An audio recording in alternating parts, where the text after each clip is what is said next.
Welcome back to Crime Time Inc. Let's face it, everything we do online, it leaves a trail. But the good news is you can learn how to cover your tracks and stay, safer in the digital world. And we've got an expert with us today who can help us with just that. Absolutely. While it's impossible to erase your digital footprint, like completely erase it, you can definitely minimize your risk. It's all about understanding the potential vulnerabilities and then taking those smart, proactive steps to, protect yourself. Okay, so where do we even begin? What's like the most important thing for people to kind of focus on when they're thinking about this stuff? Let's start with the foundation of online security: passwords. You'd be surprised how many people still use weak or easily guessable passwords, making themselves easy targets for hackers. Oh, you're telling me. I know I've been guilty of that in the past, using the same password, for multiple accounts. It just seemed easier. I understand the temptation, but it's a recipe for disaster. Think of it this way. If a hacker gets a hold of your password for one account, they suddenly have access to all the others that use the same password. Ouch. That's not a good situation. So what's the solution? Are we talking crazy long passwords with, all sorts of random characters? Well, complexity is definitely important, but memorizing a bunch of random strings of characters isn't realistic for anyone. That's where a password manager comes in. The password manager. Okay, tell me more. It's basically a digital vault that stores all your passwords securely. You only need to remember one master password to unlock the vault, and then the password manager generates and remembers strong, unique passwords for each of your online accounts. So it takes the pressure off me to come up with all those complicated passwords. Exactly. Uh, And it significantly reduces your vulnerability. Even if one of your accounts is compromised, the other accounts remain protected, right? Yeah. Because they each have a different unique password. That's a huge relief. Okay, so password manager, check. What else should we be thinking about when it comes to passwords? Two-factor authentication, don't forget about it. It's like adding an extra layer of security to your accounts, right? Even if someone manages to steal your password, they still can't get in without that second factor. Right, like a code sent to your phone or email. Mhm. But doesn't that just add an extra step every time you try to log in? Yeah, it does, but that extra step can make a world of difference in terms of security.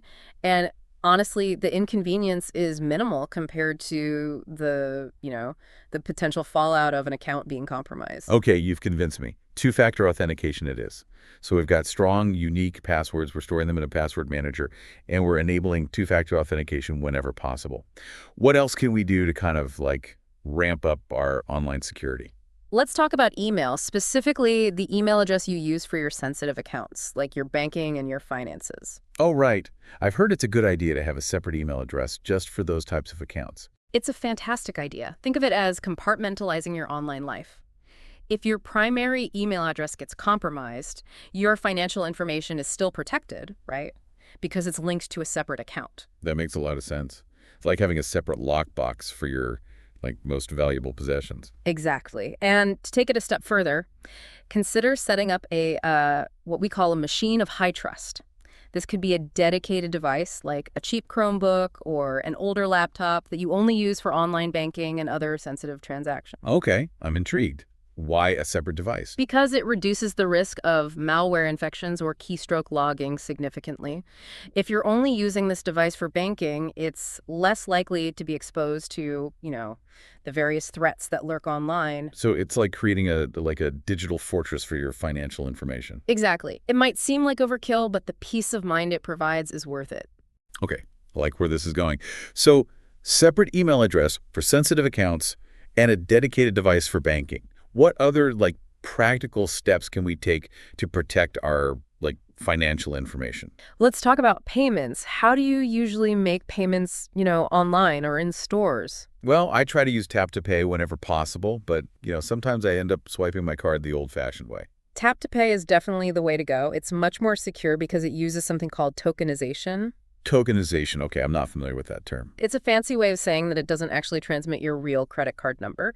Instead, it creates a temporary, unique code, a token, that's only good for that one transaction. So even if someone intercepts the data, they can't actually steal my credit card information. Exactly. It's like using a disposable credit card number for each purchase.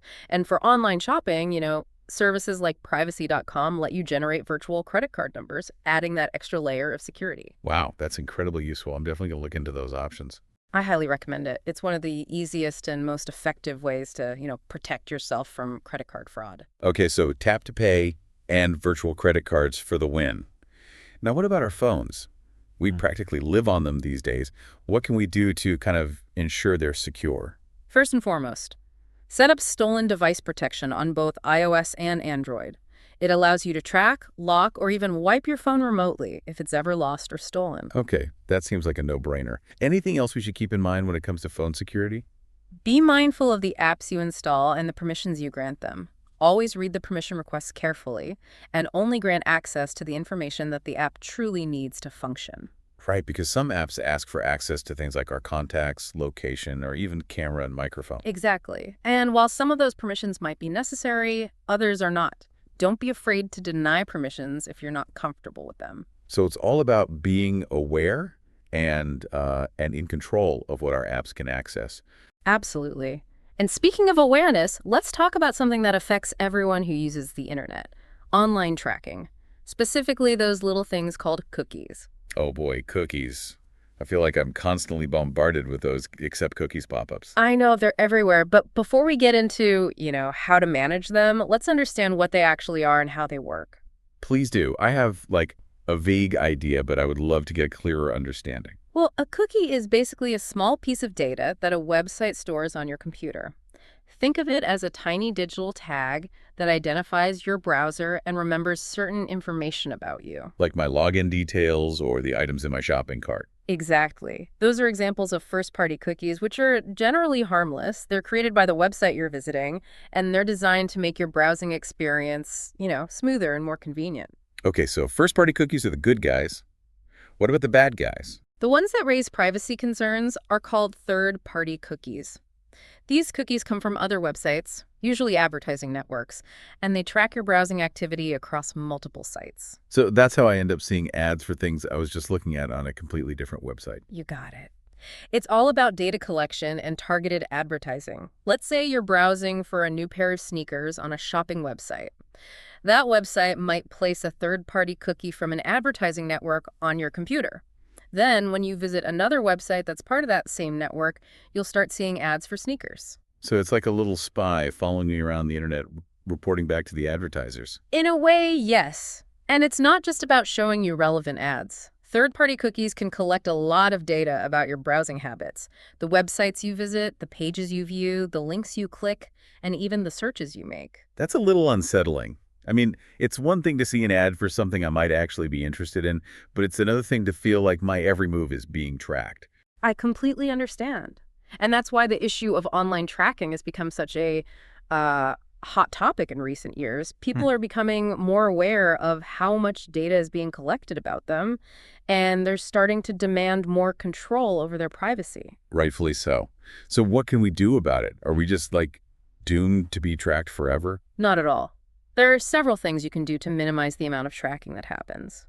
One of the simplest things you can do is adjust your browser's cookie settings. Most browsers allow you to block third-party cookies, which are the main culprits when it comes to, tracking. Okay, so I can just go into my browser settings and tell you, like, block those pesky third-party cookies. Easy enough. Exactly. And another helpful tip is to clear your cookies regularly. It's like a digital cleanse, removing any existing tracking data that's accumulated on your computer. So it's like hitting the reset button on my browsing history. Exactly. It's a good habit to get into, just like decluttering your physical space. Okay, I could definitely get on board with that. So blocking third-party cookies and clearing cookies regularly, what else can we do to combat this whole tracking thing? Well, you can also be more selective about the browsers you use. Some browsers are known for, their strong privacy features. Oh, really? Are there any specific browsers you'd recommend? One that's gaining a lot of traction is Brave. It automatically blocks trackers and ads by default, and even has a built-in feature that rewards you for viewing privacy-respecting ads. Wait, hold on.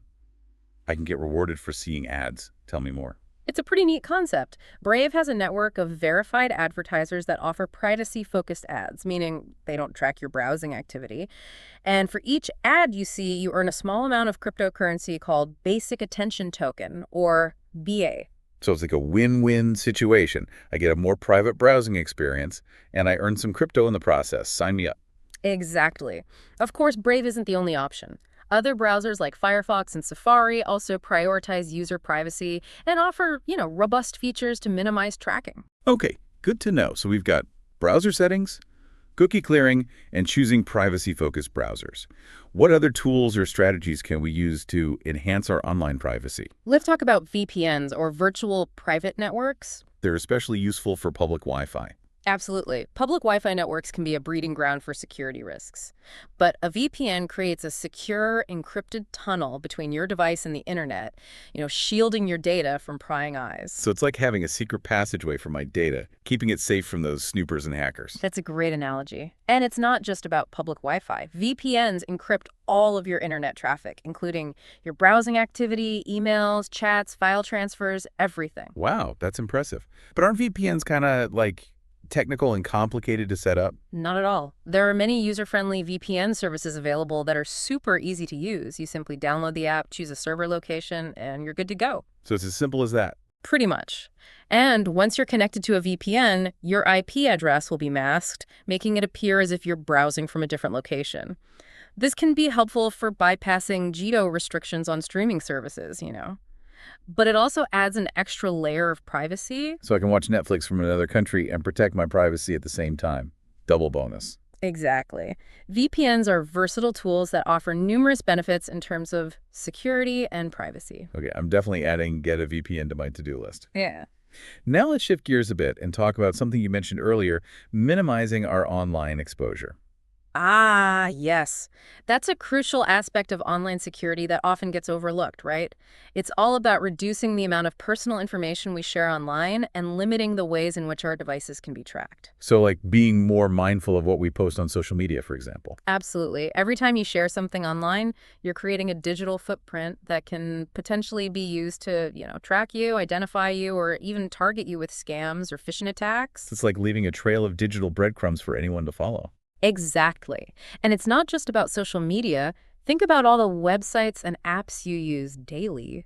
They all collect data about you in some way. It can feel a little overwhelming when you start thinking about it. It can be, but remember, you have more control over this than you might think. Okay, that's reassuring. So what are some practical things we can do to kind of take back control and minimize our online exposure? Start by being mindful of the information you share when signing up for accounts or filling out online forms. Do you really need to provide your phone number or home address? In many cases, you can opt out of providing certain information without sacrificing functionality. That's a good point. I often just fill out every field without even thinking about it. We all do it. We're so used to just clicking next, and getting things done quickly. But taking a moment to pause and consider what information you're sharing can make a big difference in protecting your privacy. So being more selective about what we share, what else can we do? Be aware of the permissions you grant to apps and websites. When you install an app on your phone, it often asks for access to your contacts, location, camera, microphone. The list goes on and on. Yeah, I've seen those permission requests, but I usually just grant them without giving it much thought. It can be tempting to just click allow and move on, right? But before you grant any permissions, ask yourself, does this app really need access to this information to function properly? In many cases, the answer is no. So being more discerning about app permissions, what about tracking on our devices? That's a big one. Our phones and computers are constantly collecting data about our location, our browsing habits, our app usage, and more. And this data can be used to track us, target us with ads, and even build detailed profiles about our lives. Sounds pretty dystopian. It can be, yes. But the good news is you have more control over this tracking than you might realize. Both iOS and Android have settings that allow you to limit ad tracking, control location sharing, and manage app permissions. So taking the time to adjust those settings can make a big difference. Absolutely. And don't forget about your computer. Your web browser also collects a lot of data about you, and it's important to be aware of the settings that control this data collection. Okay, so being mindful of device tracking and adjusting our settings accordingly. Any other tips for minimizing our online exposure? One that's often overlooked is using strong passwords and two-factor authentication. We talked about this earlier, but it's worth repeating. They are absolutely essential for protecting your accounts from unauthorized access. Right. It's like locking your front door and setting the alarm. Speaking of doors and alarms, what about the physical security of our devices? Great point. It's easy to get caught up in the digital aspects of online security, but physical security is just as important. Make sure your phone and computer are password protected and avoid leaving them unattended in public places. So basic security hygiene. Exactly. Okay, one last thing before we move on. Oh, what's that? Backups. Backups. That doesn't sound very exciting. I know. Backups might not be the most glamorous topic in the world of online security, but trust me, they are absolutely essential. Okay, I'm intrigued. Tell me more. Think of backups as your digital safety net. Imagine your computer crashes, your phone gets stolen, or your cloud storage account gets hacked. All of your precious data, your photos, your documents, your emails, gone in an instant. Unless, of course, you have backup. Okay, I see where you're going with this. So backups are like copies of my data that are stored somewhere else just in case something happens to my main devices. Exactly. And just like having a spare key can save you a lot of trouble, having backups can save you a lot of heartache and stress. You would not believe how many stories I hear about people losing all of their data because they didn't have backups. And often it's the irreplaceable things, family photos, videos, important documents that are lost forever. That's heartbreaking. So how do we go about creating these backups? There are a few different ways to do it. One option is to use an external hard drive. You can connect it to your computer and copy all of your important files over. It's a simple and relatively inexpensive solution. Okay, that sounds manageable. What other options are there? Another option is to use cloud storage services like Google Drive, Dropbox, or iCloud. These services allow you to store your data online, making it accessible from any device with an internet connection. They're also super convenient because they often offer automatic backups, so you don't have to remember to do it manually. So it's like having a digital vault for my data. Exactly. And many cloud storage services offer a certain amount of storage for free, so it's easy to get started. That's great. So external hard drives or cloud storage, any other backup methods we should know about? Well, you can also use a combination of methods. For example, back up your most important files to an external hard drive and store them in the cloud. That way, you have multiple copies of your data in different locations, providing an extra layer of protection. That's a good idea. So the more backups, the better. Generally speaking, yes. It's all about finding a balance between convenience and peace of mind. The more backups you have, the less likely you are to lose your data. But it's also important to choose backup methods that are easy for you to manage and that fit your lifestyle. Makes sense. Any final tips on backups before we move on? Test your backups regularly. Make sure you can actually access your data from your backups and that the files are not corrupted. It's also a good idea to encrypt your backups, to protect your data from unauthorized access. Good points. Oh. Test regularly and encrypt for extra security. Okay, so we've talked about passwords, cookies, VPNs, minimizing online exposure, and now backups. Is there anything else we need to know about staying safe online? I think we've covered the most important basics. Perfect. Well, let's wrap up this episode with some final thoughts on online security.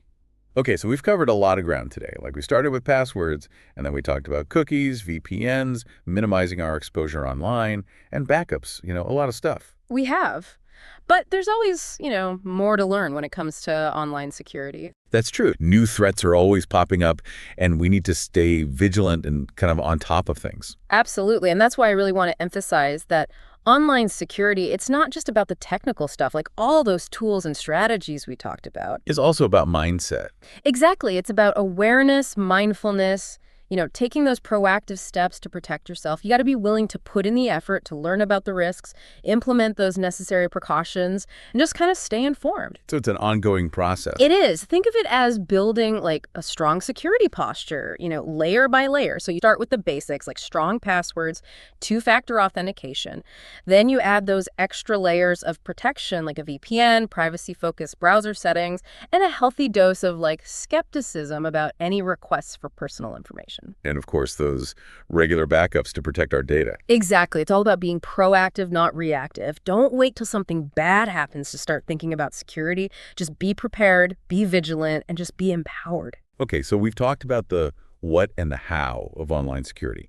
What about the why? Why is this so important? Why should people really prioritize this? That's a great question. The answer, it's multifaceted. On a personal level, it's about protecting your privacy, your identity, your financial well-being. In today's digital world, our lives are so intertwined with the online sphere. We bank online, we shop online, communicate, store our most precious memories. So protecting our online security, it's basically protecting our lives as they exist in the digital realm. That's a powerful way to put it. Our digital lives are like extensions of our physical lives. They deserve that same level of protection. Absolutely. And beyond, the personal implications, there's also a broader societal aspect. When individuals prioritize their own security, they contribute to a safer and more secure online environment for everyone. It's a collective effort. The more people who take security seriously, the harder it is for cybercriminals, right? And the more resilient we become as a digital society. So it's about personal responsibility, but also collective well-being. Exactly. We all have a role to play in creating a more secure online world. Okay, any final words of wisdom for our listeners before we wrap things up? Just remember this. Online security is a journey, not a destination. It's an ongoing process of learning, adapting, evolving as the digital landscape changes. Stay curious, stay informed, and never stop learning. There are so many resources available online to help you stay up to date. Embrace the challenge and never underestimate the power of knowledge. Well said. I think that's a perfect note to end on. Thank you so much for joining us today and for sharing your expertise with our listeners. It's been my pleasure. I really hope this conversation has been, helpful and empowering for everyone. I'm sure it has. To our listeners, thank you for tuning in to Crime Time Inc. Until next time, stay safe online.